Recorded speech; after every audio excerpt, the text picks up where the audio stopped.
오늘도 하나님만 예배하는 복된 주일입니다. 오늘 우리에게 주시는 하나님의 말씀은 창세기 28장 10절에서 22절까지의 말씀입니다.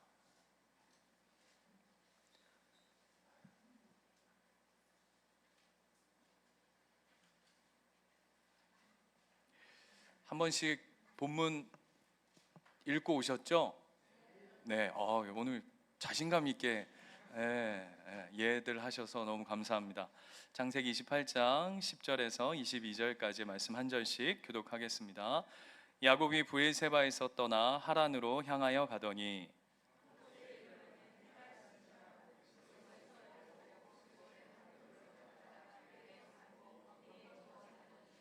꿈에 본즉 사닥다리가 땅 위에 서 있는데 그 꼭대기가 하늘에 닿았고 또 본즉 하나님의 사자들이 그 위에서 오르락 내리락 하고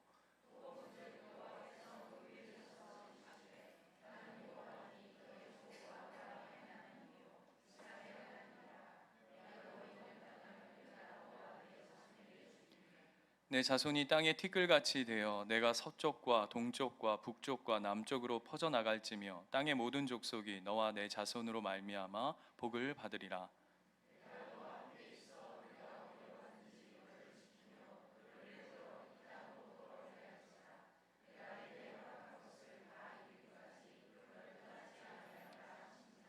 야곱이 잠이 깨어 이르되 여호와께서 과연 여기 계시거늘 내가 알지 못하였도다.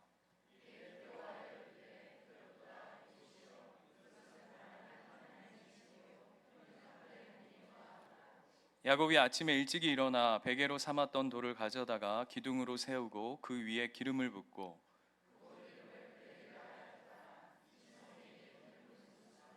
야곱이 서원하여 이르되 하나님이 나와 함께 계셔서 내가 가는 이 길에서 나를 지키시고 먹을 떡과 입을 옷을 주시어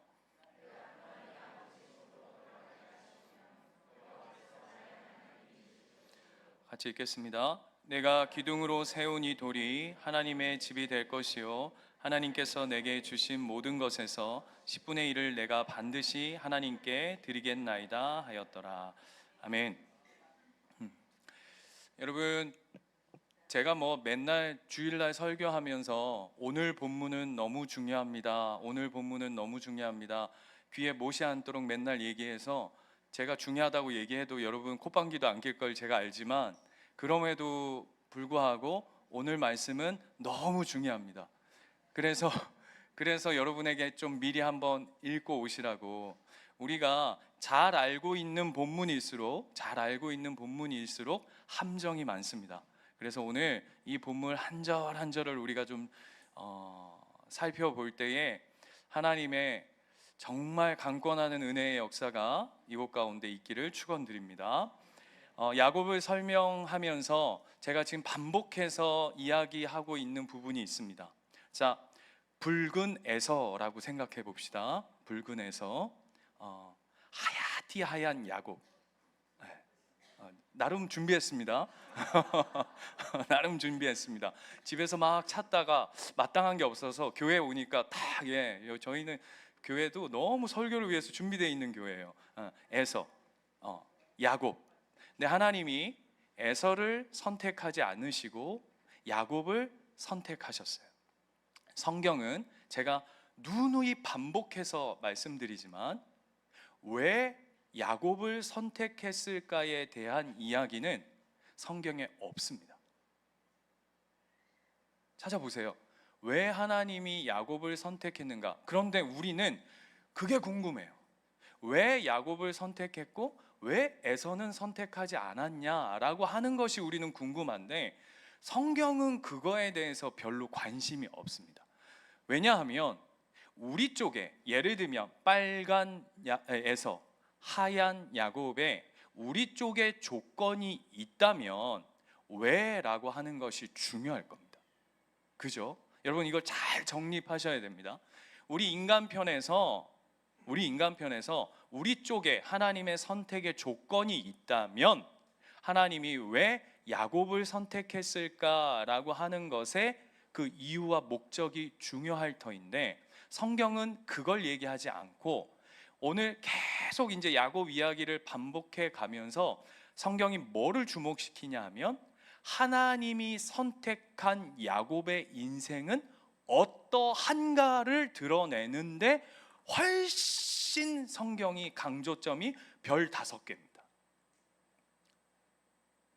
목사님 뭐 그게 중요합니까? 너무 중요합니다. 왜냐하면 이게 얘냐 중요하지 않다는 거예요. 누구든 상관없이 하나님이 붙잡은 인생이 어떻게 세워져 가느냐라고 하는 걸 보라는 거예요. 그래서 성경이 야곱을 보면 볼수록 뭘 깊이 적용할 수 있어야 되냐면 이 야곱이 My name is Jacob, 야곱이라고 하는 이 이름이 다른 이름이 아니라 My name is 신욱, My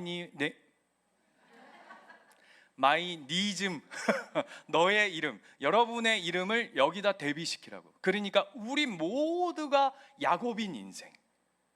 그래서 하나님께서 야곱을 붙드심으로 우리는 뭘 바라볼 수 있어야 되냐면 하나님이 내 인생을 붙들어 가시면 우리의 인생은 어떻게 세워져 갈까라고 하는 것을 야곱의 인생을 통해서 보는 것이죠. 이게 핵심입니다. 이게 핵심입니다. 다시요, 빨갛다 하얗다가 중요하지 않다 그랬어요. 그죠? 이렇게 오늘 출발되어집니다. 자, 그런데 야곱은 오늘 시작으로부터 이제 긴 여행이 시작되어집니다. 여러분, 이제 브엘세바에서 출발해서 라반 삼촌 집이 어디죠? 하란에 이르기까지가 대략 몇 킬로냐 하면 850킬로입니다. 850킬로.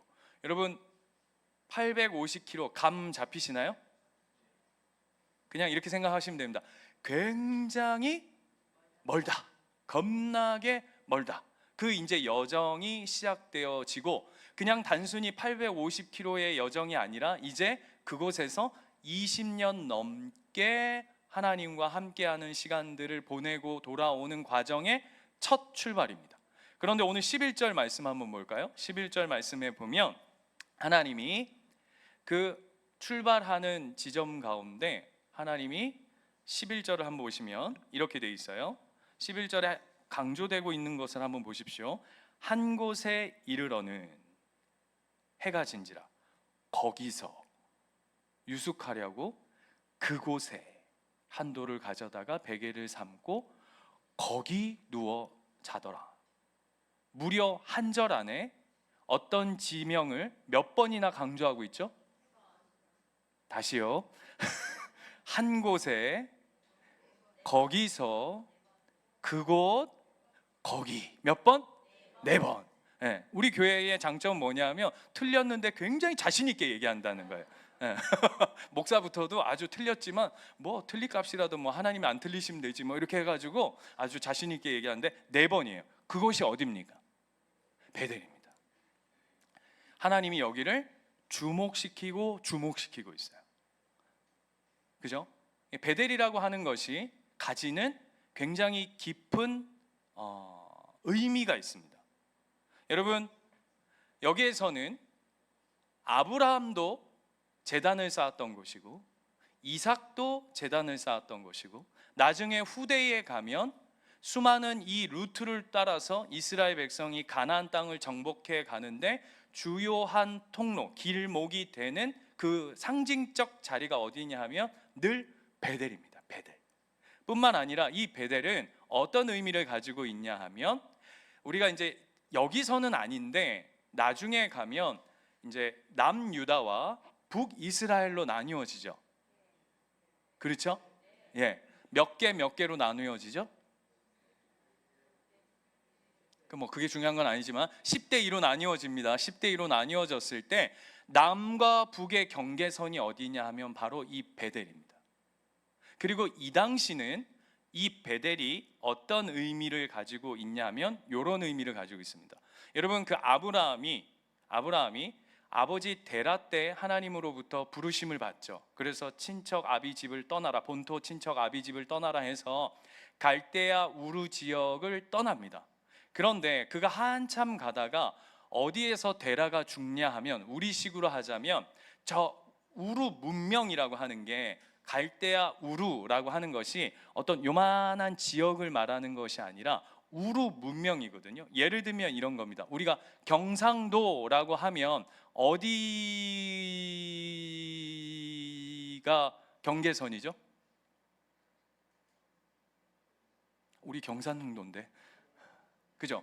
뭐 느낌 아시겠어요? 경상도 그러면 지역의 시작과 끝 부분이 있는 거죠. 그래서 아브라함을 하나님이 다시금 부르실 때가 언제냐면, 갈대아 우루 문명에서 이제 가나안 땅으로 넘어가는 그 마지막 경계선 바로 그 끝 지점에서 하나님이 아브라함에게 나타나셔서 뭐라고 약속하시냐 하면, 내가 너를 복 줄 것이다 라고 얘기합니다. 왜냐하면 여러분 한번 잘 생각해 보십시오. 내가 이제 이 경계선을 딱 넘는 그 순간, 이제 어떤 의미냐면, 우리식으로 하자면 압록강을 딱 건너는 그 순간 뭡니까? 이제 중국입니다. 이 느낌, 이게 무슨 느낌이냐 하면, 더 이상 내가 한국 사람으로서 보호받을 수 없노라 라고 하는 그 최종 단계가 갈대아 우르였듯이, 거기에 나타나셔서 하나님이 아브라함에게 뭐라고 말씀하시냐면, 야, 쫄지 마, 괜찮아, 두려워하지 마. 네가 이제 앞으로 어떤 삶이 펼쳐질지 너는 굉장히 두렵고 마음이 막 복잡하고, 이게 맞나, 이렇게 가다가 혹시라도 언어도 안 되고, 이런 느낌 아시죠? 여러분 한번 생각해 보세요. 가진 것 없이 그저 이렇게 이국 땅에 떨어져 있다고 할 때, 그 느낌이 어디였냐면 갈대아 우르의 마지막 부분이었듯이, 오늘 베델이 야곱에게는 그 포인트인 거예요. 그런데 지역적으로도 보호받지 못할 뿐만 아니라 오늘 야곱의 상태를 한번 보고 싶은데요, 11절로 돌아가 보시면, 여러분 이때 야곱의 나이가 몇 살 정도 됐을까요? 여러분 야곱이 몇 세에 죽죠? 너는 공부해 갖고 왔으니까 빨리 얘기해라. 147세에 죽습니다. 147세에. 그럼 이때 야곱이 결혼하러, 아직 결혼도 안 한 나이 아닙니까? 가는데 몇 세 정도 됐을까요? 그냥 눈칫밥으로 한번 때려 봅시다. 대충 여러분의, 네? 어느 정도 됐어요? 네? 30. 그렇죠. 보통 뭐 한 30, 늦깎이 한 40, 이때 나이가 70대입니다. 70대예요. 70대. 목사님 진짜요? 진짜입니다. 역추적하면 이때 나이가 70이에요. 물론 우리 나이에 70하고 대비하시면 안 됩니다. 147세까지 사니까 우리식으로 하자면 몇 세 정도 된 걸까요? 한 4, 50대입니다. 여러분 저 못 갑니다. 저 못 갑니다. 여러분 4, 50대, 우리 지금 한창 일할 나이인 분인데, 자 보세요. 11절 한번 보세요. 한 곳에 이르러는 해가 진지라 거기에다 돌 갖다 놓고 딥이 잡니다. 여러분 이거는, 여기가 광야고 사막 지역인데 이건 자살행입니다. 여러분 사막에서, 광야에서 저녁에, 밤에 돌 베고 잔다, 이건 무슨 얘기를 하는 거죠? 이거 제가 일일이 다 설명드려야 됩니까? 여러분 황산공원에, 여러분 뭐 멀리 생각할 거 없어요. 그냥 황산공원에, 여러분 그냥 캠핑 이런 것도 아니잖아. 캠핑도 아니고 그냥 베개 하나 들고 가가지고 황산공원 한복판에 해가 지고 나서 거기 누워서 주무셔 보십시오. 그거에는 비교할 수 없을 만큼의, 광야에서 베개 하나 비고, 그것도 저녁에. 여러분 이때는요, 보통 이 고대 근동에서는 어떤 식으로 하냐면, 원래 광야에서는 낮에 쉽니다. 그리고 밤에 이동합니다. 왠지 아시겠죠? 그만큼 위험한 곳이기 때문이에요. 그런데 지금 밤은 아니지만 저녁에 누워 잔다, 무슨 얘기예요? 겁나게 지금 내가 지금 다음을 생각할 수 없을 만큼 지금 피곤하고 죽을 값으로 지금 여기 가고 있다라고 하는 이야기를 성경이 둘러서 얘기하고 있는 거예요. 자, 브에세바에서 출발했습니다. 베델까지 몇 킬로인지 아십니까? 85킬로입니다. 85킬로면 대략 어느 정도냐면 여기서 포항 대구가 한 90킬로 이렇게 되더라고요. 네. 그 정도 거리를 여러분 걸어왔다고 한번 생각해 보십시오. 어떨까요? 이렇게 설교에 비협조적이면 제가 오늘 지금 설교고 뭐고 지금부터 출발해가지고 포항까지 걸어갔다 오기 뭐 이런 거 할 텐데 여러분 느낌이 확 와야 돼요. 지금 야곱이 어떤 상태일지, 내 앞날이 전혀 보장되지 않는 이제 이 경계선 베델이라고 하는 것을 딱 넘어서면, 제가 아는 목사님이 그 미국과 멕시코를 갔다 왔는데 미국 그 영토에서 멕시코 쪽으로 딱 넘어가니까 느낌이 완전 다르더라 그러더라고요. 저도 압록강 쪽 예전에 그 북한 땅 중국에 가봤더니 중국 경계선에서 그 압록강을 두고 북한 쪽이 막 이렇게 보이는데, 제가 한번 말씀드렸죠. 중국 이쪽에서는 제가 갔더니 옥수수가 이만해요. 이만해. 이만한 옥수수 드셔보셨어요? 진짜 옥수수 이만하더라니까요. 그냥 깜짝 놀랐어요. 이거 하나 먹으면 배부르겠어. 근데 아무튼 옥수수 이만해. 근데 그 압록강에서 북한 쪽을 딱 봤더니요, 풀 한 폭이 없어요. 진짜 풀 한 폭이, 완전 삭막해요. 그 거기서 사람들 군인들이 이렇게 지내는 게 보이거든요. 완전 삭막함. 여러분 이게 느낌이 확 오셔야 돼요. 야곱이 지금 처한 상황, 두려움과 내 삶의 피곤함이 완전 포개어져 가지고 완전 쩔어. 지금 여러분 표정 같이 완전 쩔어 있는 거죠. 쩔어 있는. 그런데다가 여러분 한번 보세요. 야곱은 70 가까운 나이를 평생을 집에서 마마보이로 살았습니다. 그리고 무슨 형이었다고요?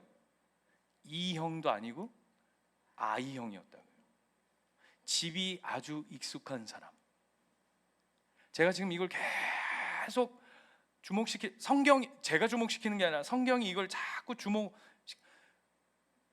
질문이요. 도대체 누가 복 받은 사람입니까? 저 같으면 이 복 안 받고요, 에서처럼 집에 있을 것 같아요. 안 그렇겠어요, 여러분? 이게 복 받은 자의 삶이라면 저 안 받아. 그냥 집에서 TV 보고 집에서 놀고 먹고 하지, 이게 뭐 완전 피곤해. 그런데 그때 하나님이 찾아오십니다. 바로 이때에 가장 밑바닥, 어떻게 보면 두렵고 떨리고 아무것도 진짜 보장이 되지 않고 피곤하고 진짜 당장 내가 지금 이 순간 죽어도 뭐 방법이 없을 그 상태 안에 완전 꼬꾸라져서, 이거는 그냥 이렇게 표현할 수밖에 없습니다. 죄송합니다. 용서하고 들어주십시오. 그냥 자빠져 자고 있는 그때에 어느 정도로 피곤했냐면, 여러분 꿈으로 찾았어요. 꿈으로. 물론 이 꿈이 가지는 영적인 의미가 있어요. 여러분 보시면 야곱의 꿈, 요셉의 꿈, 이게 뭐냐면 하나님이 강권하여 하나님이 보이신다라고 하는 거거든요. 그래서 12절 13절 한번 보세요. 여기서 꿈의 본즉, 13절 또 본즉 이렇게 돼 있는데, 여기서의 본즉은 야곱이 보았다라고 하는 게 아닙니다. 제가 여러 번 제가 설교 때마다 사용하는 히브리어, 제가 제일 좋아하는 히브리어 뭐죠? 힌내. 왜 힌내? 이게 뭐냐 하면 하나님이 보여주시는, 그래서 이런 고백이 있는 거예요. 자, 봐라 이거예요. 하나님이 보여주시는 꿈. 내가 꾼 꿈이 아니라, 여러분 꿀 수 있습니까? 예? 있어요? 없어요. 우리 꿈의 특징이 뭐냐면 내가 꿀 수 없는 게 꿈입니다. 꾸어져야 꿀 수 있는 게 꿈입니다. 그죠? 그래서 하나님이 꾸게 하신 꿈이에요. 그렇게 하나님이 찾아오신 거예요. 그런데 저는 그거 안에 이 부분도 있다고 생각해요. 얘가 지금 눈 뜰 힘이 없는 거예요. 이해되십니까? 지금 완전 바닥 중에 바닥. 그러니까 그냥 꿈속에라도 하나님이 찾아오시는 하나님의 은혜 속에 오늘 이 다리가 있는 거죠. 그런데 뭐 어떤 일이 보여지냐면 꿈에서 봤더니 사닥다리가 이렇게 하나 섰어요. 이 앞에 보십시오. 사닥다리. 그냥 우리한테로 하자면 그냥 사다리가 이렇게 서 있는 거죠. 그런데 거기에 어떤 일들이 있습니까? 여보세요? 저를 보면 안 되죠. 12절에 보면 뭐라고 돼 있죠? 천사들이 그 사다리를 오르락 내리락 막 하고 있는 겁니다. 여러분, 이거 대박 꿈 아닙니까? 지금 우리 중고등부 친구들, 청년들 지금 시험 기간이죠. 그래서 지금 다들 막 피곤해가지고 막 쩔어 있다고 제가 얘기를 들었어요. 우리 예인은 지금 한 2시간도 못 자고 와가지고 지금 거의 공황 상태인데, 뭐 지금 시험 준비한다고 막 그런데, 여러분 한번 생각해 보세요. 우리 중고등부 친구들아, 봐봐요. 여기 봐보세요. 여러분이 엘리가 막 공부를 하다가 너무 피곤하고, 내가 전교 1등을 해야 되는데, 내가 전교 2등을 하고 있어가지고 내가 너무 힘들고, 막 사람들이 못 살게 하고, 목사가 막 니 무조건 서울대 가야 된다 막 쪼고 막 이래가지고 너무 이것도 피곤하고 저것도 피곤하고 막 이래가지고 독서실에 이렇게 엎드려 잔 거예요. 어느 정도로 잤느냐? 코를 곤 거야. 막 독서실에 막 이러고 잔 거예요. 그런데 꿈에 우리 애들 시험 공부하고 엎드려 자고 있는데 그 위에 무지개가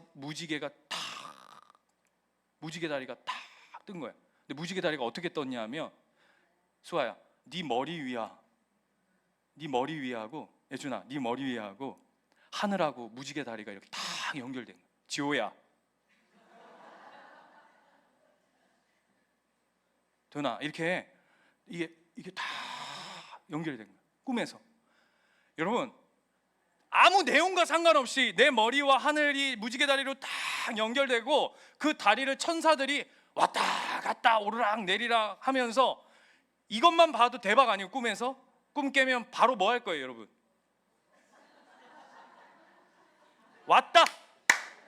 왔어. 우리 엄마 아빠가 얘기하던 게 이거구나.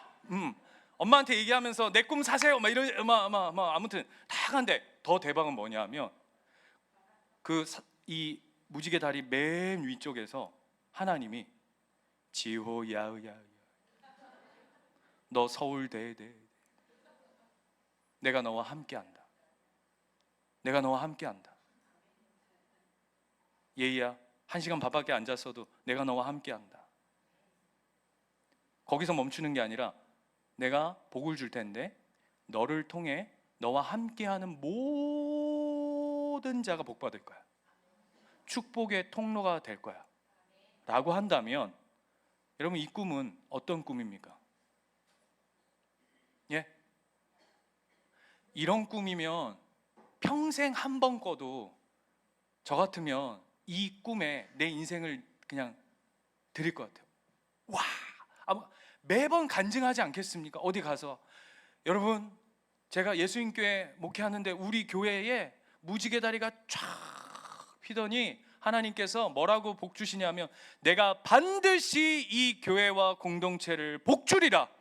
그 복은 이 교회만 머물러 있는 복이 아니라 이 교회를 차고 넘쳐 이 하나님의 모든 한국교회 안에 이 복됨이 흘러가리라, 이렇게 얘기한다면 아마 그냥 막 저 사역하는 게 예?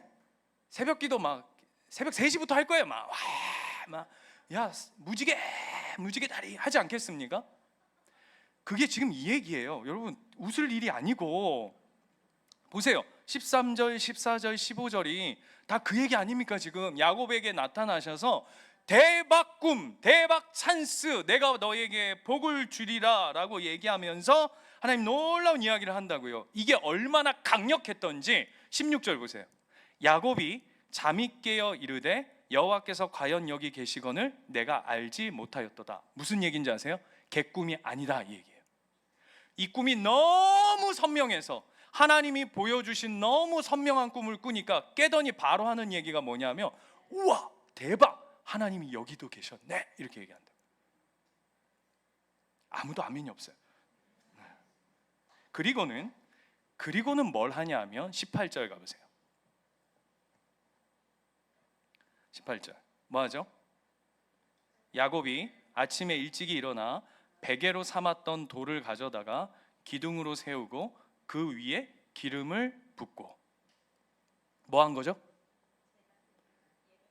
새벽 기도 한 거죠, 그죠? 맞습니까? 보세요, 다시요. 표정들이 안 좋습니다. 야, 내 이럴 줄 알았다. 뭐 이렇게 꿈 얘기 막 엄청 설레발치더니 결국은 새벽 기도로 이어가는구나. 새벽 기도 안 나온다고 저렇게 돌려서 까는구나. 그거 절대 아닙니다. 자, 18절 다시 가보세요. 야곱이 아침에 일찍이 일어나 베개로 삼았던 돌을 가져다가 기둥으로 세우고 그 위에 기름을 붓고. 여러분, 우리는 쉽게 아까 지금 우리 다 같이 뭐라고 얘기했냐면 이거를 뭐라고 얘기했냐면 제단이라고 얘기했어요. 그렇죠? 그래서 우리는 쉽게 예배드렸다라고 하는 것으로 단정짓고 늘 그냥 휙휙 지나갔던 본문 중에 대표적인 본문입니다. 질문이요. 진짜 예배예요?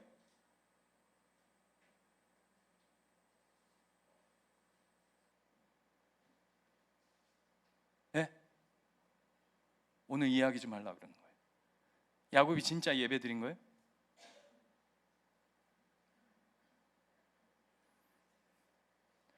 어디 여기 예배 드린다고 되죠? 뭔가 어색한 게 있어요. 자, 보세요. 시작할 때 베델 베델 베델이라고 그랬어요. 아브라함은 이 베델에서 정확히 성경에 뭐라고 되어 있냐면 제단을 쌓았다라고 되어 있어요. 이삭도 제단을 쌓았다 이렇게 되어 있어요. 오늘 야곱은 뭐라고 되어 있냐면 돌 세워놓고 거기다 기름 부었다 이렇게 되어 있어요. 이게 뭐냐 하면 이 당시에 고대 긍동에서 종교 의식을 이렇게 합니다. 목사님, 꼭 굳이 그렇게까지 얘기할 필요가 있을까요? 있습니다. 왠지 아세요? 나중에 창세기 35장에 가면 야곱이 다시금 이 자리로 돌아옵니다. 그죠? 맞습니까? 지가 돌아오는 것도 아니에요. 나중에 자세히 설명하겠지만 어쨌든 이곳으로 돌아옵니다. 그때 비로소 쌓는 게 뭐냐 하면 성경이 정확히 얘기하는데 35장 7절을 보시면 야곱이 제단을 쌓았더라 그래요. 지금은요? 예배 아니라는 거예요. 저는 예배 아니라는 거예요. 야곱이 오늘 성경이 뭘 얘기하고 싶으냐 하면 하나님 앞에 그 중요한 베델에서 영적으로 예배할 만큼 성숙한 자가 아니었다라고 하는 걸 성경이 이야기하고 싶은 거예요. 저는 여기에 주목하고 싶은 거예요. 왜 자꾸 야곱을 대단한 사람, 우리는 자꾸 것 봐라 그렇게 예배를 드렸으니까 하나님이 얘를 데리고 쓰고 얘를 복주고 하지. 아니에요 여러분, 아니라고요. 그 이야기 하고 싶은 거예요. 그래서 그 다음 보세요. 17절 보시면 이에 두려워하여 이르되 두렵도다 이것이요 이것은 다름 아닌 하나님의 집이요 이는 하나님의 문이로다 하고. 뭐가 지금 좀 이상해요. 왜 하나님을 여기서 배웠고 지가 예배를 드리는데 왜 여기가 두려워야 하죠? 물론 이런 경외심이라고 한다면 다른 부분일 거예요. 그런데 뒤로 가보면 앞뒤 이야기가 안 맞아요. 그런데 왜 여기를 하나님의 집이라고 했을까요? 지금 야곱은 하나님을 어떤 수준으로 생각하냐 하면 뭐라고 고백했어요? 아까 하나님이 여기도 계시거늘 내가 미처 알지 못했다라고 얘기해요. 이게 무슨 얘기냐면 그 당시의 신들, 그러니까 그때 고대 근동의 신들은 어떤 신들이었냐면 다들 지역신이에요. 예를 들면 양산에 있는 신, 부산에 있는 신, 각자 신들이 자기 나아바리가 있어요. 이해되십니까? 이렇게 표현해 느낌 확 오시는 거예요. 부산만 통제하는 거예요. 양산신은 양산만 하는 거예요. 야곱이 딱 그 수준인 거예요. 딱. 하나님이라고 하시는 신이 있는데 이 신이 어디에 늘 있는 신이라고 생각하고 살았냐면 아버지하고 그 부엘세바라고 하는 그곳에. 왜? 하나님이 그곳에 복 준다고 했으니까 하나님은 내가 아는 우리 아버지가 믿는 아브라함의 하나님이라고 얘기하고 이삭의 하나님이라고 얘기하는 그 신은 그 지역을 관할하는 신으로 알고 있었는데 거기를 떠나 어느덧 제법 베델이라고 하는 곳까지 왔는데 이거 웬걸? 그 신이 여기도 계시네. 그래서 거기를 뭐라고 하냐면 하나님의 집이라고 하는데요. 여러분 이걸 이렇게 바꿔볼게요. 하나님의 집이 아니라 신들의 신전인 거죠. 왜냐하면 고대 근동은 신이 머무는 곳에, 신이, 우리식으로 하자면 신이 작동하는 곳에 뭘 지었냐면 신의 신전을 지었어요. 여러분 사무엘서에 여러분 기억하실지 모르겠는데 법궤를 블레셋이 뺏어가죠. 뺏어가기보다 그냥 스스로 하나님께서 넘기시죠. 그래가지고는 어디다 갖다 놓죠? 다곤 신전에다 갖다가 하나님의 법궤를 가져다 놓습니다. 그걸 오늘 야곱이 뭐로 표현한 거냐면, 어라, 내가 알았던 그 신이 여기까지도, 죄송합니다, 이렇게 표현하는 이유를 나중에 말씀드릴게요. 여기까지도 통치하네? 여기까지도 힘을 미치네? 여기까지 먹히네? 그래, 그러면 여기가 그 신이 머무는 신전이 되는 거죠. 하나님의 집이 되는 것이죠. 그 이야기 하는 거예요, 그 이야기. 그래서 이게 여러분 왕하 18장 4절 한번 가볼까요? 왕하,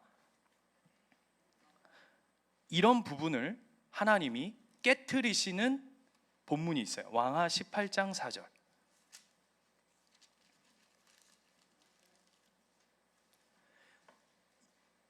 야곱이 딱 이 수준인 거예요. 그저 지역신, 하나님에 대해서 1도 모르는 이 야곱의 수준을 고스란히 드러내면서 왕하 18장 4절 가면 한번 읽어볼게요. 시작. 그가 여러 산당을 제거하며, 자, 왜 제거하는지 알겠죠? 이해되십니까? 이게 바로 뭐예요? 여호와의 집, 하나님의 집이라고 얘기하는 신들의 집을 설명하는 거죠. 그 산당을 제거해라. 그 다음 뭐라고요? 주상을 깨트리며 아세라 목상을 찍으며 모세가 만들었던 놋뱀을 이스라엘 자손이 이때까지 향하여 분향함으로 그것을 부수고 루스단이라 일컬었더라. 질문이요, 지금 야곱이 세운 돌이 딱 뭡니까? 주상이고 우상이죠. 목사님, 너무 과한 해석 아닙니까?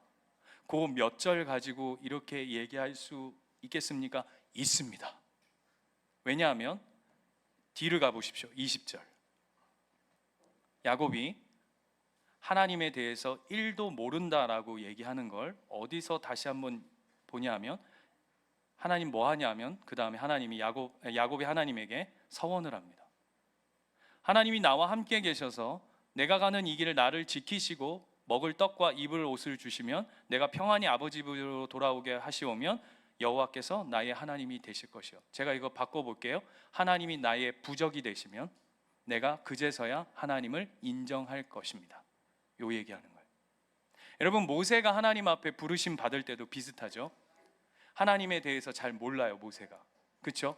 그래서 하나님을 어느 정도로 생각하냐 하면, 모세 또한 하나님이 온 세상을 통치하시는 유일한 하나님이라고 생각하는 것이 아니라 하나님을 그저 세상의 가장 강력한 왕 바로와 힘 대결하는 정도의 신으로 인식하는 거죠. 이게 이해되십니까? 모세의 수준 또한 그와 같았다고요. 그냥 세상 왕과 그 내가 만난 그 하나님이 그저 힘과 힘의 대결로 그냥 그렇게 전쟁을 치러야 하는 정도의 하나님. 그래서 하나님이 모세에게 뭘 가르치시고 이스라엘 백성에게 뭘 가르치시냐면, 나는 이 땅의 왕 바로 하나 정도를 대결하고 힘겨루기를 해야 하는 그런 신이 아니다라고 하는 것으로 말미암아 그냥 그 어디입니까? 애굽 땅을 그냥 쑥대밭을 만들고 마지막 재앙이 뭡니까? 그 생명의 근원되는 장자권을 끊어버리는 거예요. 그걸 누구에게 동일하게 보여내냐 하면 그게 야곱이죠. 야곱이 이 수준이라니까요, 이 수준. 그 다음에 뭐라 그러냐면, 자 22절 보세요. 내가 이 기둥으로 세운 이 돌이 하나님의 집이 될 것이요. 딱 맞죠?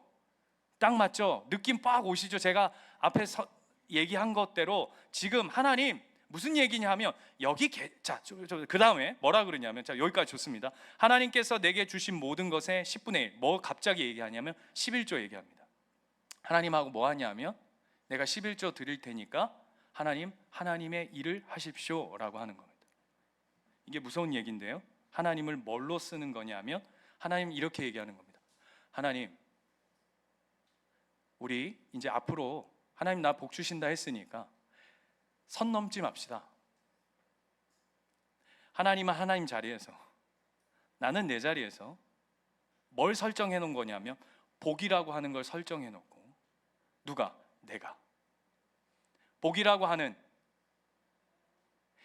우리식으로 해볼게요. 우리는 행복이라고 하는 걸 내가 설정해 놓고, 이렇게 하면 행복하고, 이렇게 하면 잘 될 거고, 이렇게 하면 복 받을 거고, 이렇게 하면 평안할 거고, 이렇게 하면 잘 먹고 잘 살 것이다 라고 하는 세팅을 딱 해놓고는 하나님 앞에 뭐라고 얘기하냐면 뭐예요? 대부분 90%는 아니요 99%는 내 맘대로 합니다. 이것도 해보고 이것도 해보고 돈도 써보고 내 힘도 동원해보고 막 하다가 어떤 부분에서 먹히지 않는 포인트가 딱 생기면 주머니 안에 하나님 넣어놨던 걸 싹 꺼집어내가지고, 자, 이때입니다. 하나님 일하십시오. 꼭 뭐같이 램프처럼, 알라딘 램프의 지니처럼 비비는 거죠. 하나님 나오셔야 합니다. 이때입니다. 이렇게 하나님을 써먹고 있는 수준이 야곱이라고요. 지금 성경은 이걸 보라고 하는 거예요. 이걸 보라고. 이게 무슨 얘기인지 아십니까? 다른 얘기 하는 거 아닙니다. 딱 우리 수준입니다. 딱 우리 수준.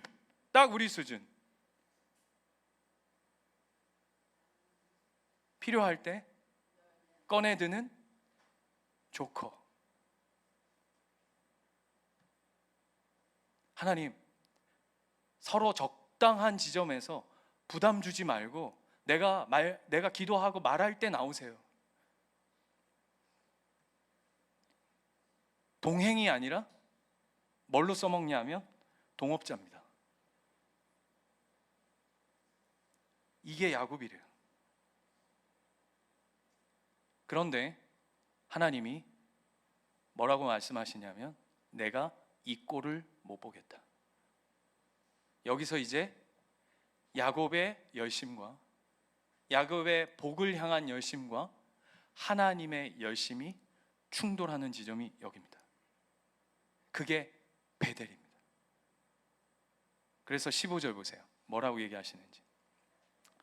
내가 너와 함께 있어 내가 어디로 가든지 너를 지키며 너를 이끌어 이 땅으로 반드시 돌아오게 할 것이다. 내가 내게 허락한 것을 다 이루기까지 너를 떠나지 아니하리라. 하나님이 이렇게 표현해 볼게요. 팔 걷어 붙이셨어요. 야, 너 선 넘지 말라고 네가 복으로 설정해 놓은 데에 나를 그냥 어떤 한 부분으로 너의 인생에 어떤 만족을 채우기 위한 한 부분으로 날 써먹겠다고? 난 죽어도 그 꼴을 못 보겠노라. 그래서 내가 반드시, 여러분 잘 기억해 보십시오. 잘 보세요. 하나님은 하나님의 자녀를 내버려 두시지 다시 정리합니다. 하나님은 하나님의 자녀를 버려두시지도 않지만 내버려 두시지도 않습니다. 이게 엄청난 이야기입니다. 버려두시지도 않지만 가만 내버려 두시지도 않습니다. 그래서 어떻게 하냐면 반드시 네가 생각하는 그 복에 나를 써먹는 그런 정도의 복의 개념이 아니라 너는 그 복으로 살아갈 존재가 아니야. 그래서 하나님이 무슨 얘기를 하고 싶으냐면 복에다가 하나님 써먹는 게 복이 아니라 하나님 내 자신이 너에게 복이 되는 자리까지 너를 끌어올 거야. 그래서 뭐라 그래요? 내가 너와 함께 있을 것이다. 내가 너를 포기하지 않는다. 중단하지 않는다. 내버려 두지 않는다라고 오늘 이야기한다고요. 이 이야기는 뭐와 같으냐면 요한복음 2장에 가면 가나 혼인잔치 이야기가 나와요. 거기에 보면 결혼식에 갑자기 뭐가 떨어지죠? 포도주가 떨어집니다. 포도주는 결혼식의 뭡니까? 하이라이트입니다. 그랬더니 예수님의 어머니가 예수님한테 뭐라 그러죠? 포도주가 떨어졌습니다. 그대여 그대의 할 일을 하소서. 그랬더니 예수님 뭐라고 받으시죠? 여자여. 예수님 전라도 분이야. 여자여 어찌하여 막 이렇게 가는 거죠. 네가 이러면서 막 하시면서 뭐라고 하시냐면 결국은 물을 포도주로 바꾸십니다. 그것을 통해서 예수님이 뭘 보여내시는 거죠? 우리는 그 본문을 읽으면 것 봐라, 예수 믿으면, 예수가 함께하면 기쁨이 회복되어지는구나, 결혼식이 결혼식다워지는구나, 이렇게 생각하는데 그 본문은 그 얘기를 하는 게 아니라 뭐냐 하면 예수님이 기쁨 그 자체시다, 이 얘기하는 거예요. 여러분, 복이 뭡니까? 복. 여러분이 생각하는 복이 여러분에게 진짜 복이 되던가요? 여러분이 설정해 놓은 복이 진짜 여러분에게 복입니까? 성경은 그게 아니라 하나님이 복이다. 내가 너와 함께 하는 것이 복이다. 나는 네 인생에 흥이나 돋우고 그냥 어떤 내 만족감을 채우기 위한 하나의 도구가 아니라, 네 인생에 필요한 옵션이 아니라 전부라고 얘기하는 거라고요. 그 자리에 야곱을 세우는 거예요. 내가 이것을 알아가는 자리에, 이것으로 너를 다시금 돌이켜 진짜 복을 누리는 자리에 결코 물러서지 아니하리라. 그 이야기를 하는 겁니다. 그게 누구를 향한 마음이냐면 야곱을 향한 마음인 동시에 저와 여러분의 인생의 시작입니다. 여러분, 큰일 났습니다. 저와 여러분은 기껏 고집 피워봤자 길어봤자 100년입니다. 그죠? 여러분, 기껏 하나님 앞에 고집 피워봤자 100년이에요. 요즘 아이들 때문에 우리 자녀들 키우는 게 만만치 않다, 이런 이야기 들리거든요. 그래봤자 기껏 그래봤자 60년 70년입니다 60년 70년도 긴 거죠. 뭐 목사님 60년 70년 야, 키우고, 여러분 자녀 키워보세요. 키우고 군대 보내면 끝났을 것 같은데 군대 갔다 옵니다. 시집 보내고 장가 보내면 끝날 줄 알았는데 집 근처로 옵니다.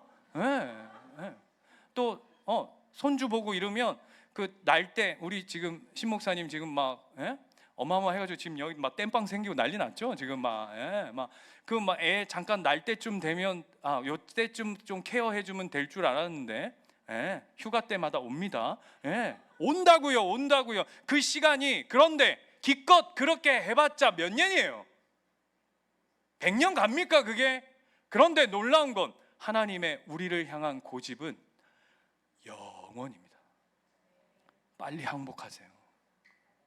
빨리 항복하세요. 빨리 돌이킬수록 은혜입니다. 일리아드라고 하는 소설도 있고 영화로도 제작된 그리스 신화, 뭐 이렇게 신들의 이야기들, 거기서 아가멤논이라고 하는 이가 트로이로 이렇게 전쟁 이렇게 하러 가다가, 점령하러 가다가 자기 뜻대로 안 되니까 어떻게 하냐면 자기 딸을 제물로 신들에게 바쳐버립니다. 그랬더니 신들이 회의가 벌어졌어요. 야, 얘가 이 정도 하면 우리가 얘 좀 도와줘야 되지 않겠냐? 라고 하면서 신들이 야, 그렇게 하자 하고는 그 아가멤논에게 순풍을 줍니다. 그래서 전쟁에 승리합니다. 이 이야기를 들으면 여러분 어떠세요? 네, 어떤 무신론자가 예수 십자가의 이야기를 들으면 이 일리아드 이야기와 별다를 것이 없다라고 말한다는 거예요. 왜? 자기의 성공을 위해서 자기 딸을 제물로 드린 것처럼 하나님도 봐봐라, 아들을 제물로 바친 거 아니냐, 이렇게 얘기한대요. 여러분 어떻게 생각하세요? 이런 데서 갑자기 은혜 받으시면 굉장히 골치 아픕니다. 고개를 끄덕끄덕, 그렇구나 이러면 졸다가 지금쯤 일어나셔가지고 그래, 하나님 아주 나쁜 분이시구나, 야, 나 다른 데로 가야 되겠다, 헤어스타일 바꾸고 이러시면 큰일 나요. 그거 맞습니까? 여러분, 성경은 그 십자가의 예수 그리스도가 누구라고 이야기하죠? 하나님이라고 얘기합니다. 하나님이 십자가에 누굴 못 박은 줄 아십니까? 아들을 내어준 게 아니라, 성공을 위해서 아들을 내어준 게 아니라 자기 자신을 못 박은 겁니다. 누굴 위해서요? 우리 위해서요. 그게 복이랍니다. 그게 복이래요. 그게 우리가 구해야 할 복이래요. 날 위해 자기의 모든 것, 아니요, 하나님 자기 자신을 내어주신 그 하나님의 사랑, 그분이 복입니다. 그분이 나와 함께하는 것이 복입니다. 그분이 나의 삶을 끝까지 붙드심이 복입니다 라고 하는 것이 오늘 우리에게, 오늘 야곱을 통해 주시는 하나님의 마음인 줄 믿습니다. 여기서 물러설 길이 없습니다. 여기서 중단할 길이 없습니다. 이 여정에, 이 야곱의 이제 인생의 여정에 하나님이 뛰어드신 것처럼